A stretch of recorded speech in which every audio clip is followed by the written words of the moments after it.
আমি তো জয় বাংলার লোক, নাথিং নিউ, পুরাতন আমি জয় বাংলার লোক। 71-এ জয় বাংলা বলে যুদ্ধ করেছি, আমি জয় বাংলার লোক। প্রতিষ্ঠালগ্ন থেকে বিএনপির রাজনীতির সঙ্গে যুক্ত ছিলেন ব্যারিস্টার শাহজাহান ওমর। সবশেষ দলটির ভাইস চেয়ারম্যানের দায়িত্বে ছিলেন তিনি।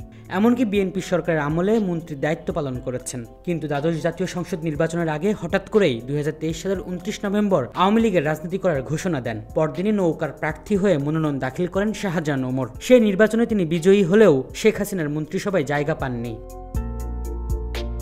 বিএনপির সিনিয়র এই নেতার রাতারাতি দলবদলের খবরে তুমুল আলোচনা শুরু হয়। আওয়ামী লীগের যোগদানের বিষয়ে তৎকালীন প্রধানমন্ত্রী শেখ হাসিনা বলেছিলেন, ঝালকাঠিতে শাহজাহান ওমর সন্ত্রাসী দল ছেড়ে এখন নৌকায় উঠেছেন, ঘরের ছেলে ঘরে ফিরে এসেছেন। আওয়ামী লীগে যোগ দেওয়ার পর শাহজাহান ওমর সাংবাদিকদের বলেছিলেন, আওয়ামী লীগ আমার পুরনো দল, মাঝে অন্য জায়গায় ছিলাম, এখন ফিরে এসেছি। আর এক প্রশ্নের জবাবে বিএনপির রাজনীতির প্রসঙ্গে বলেন, বিএনপি মনে করে যখন ক্ষমতায় যেতে পারবে তখনই নির্বাচন করবে। এই অপেক্ষায় কত বছর গেল, এরকম কিয়ামত পর্যন্ত যেতে থাকবে, কিন্তু ক্ষমতায় যেতে পারবে না। নৌকা নির্বাচন করতে বিএনপি বা অন্য কোনো দল ছাড়তে হবে, এ কথা কেন বলেন?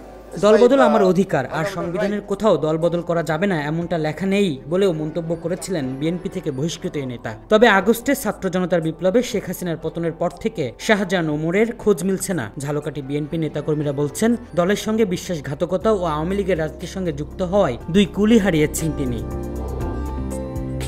বিএনপি বলছে, শেখ হাসিনা সরকারের ফাঁদে পা দিয়ে শাহজাহান ওমর দলের সঙ্গে বেইমানি করেছেন। তার মতো আর কাউকে দলে জায়গা না দেওয়ার দাবি জানিয়েছেন নেতাকর্মীরা। দেশের ছাত্র জনতা তাকে আর কখনো গ্রহণ করবে না। তিনি ইতিহাসের পাতায় বেইমান হিসেবে উল্লেখিত থাকবেন।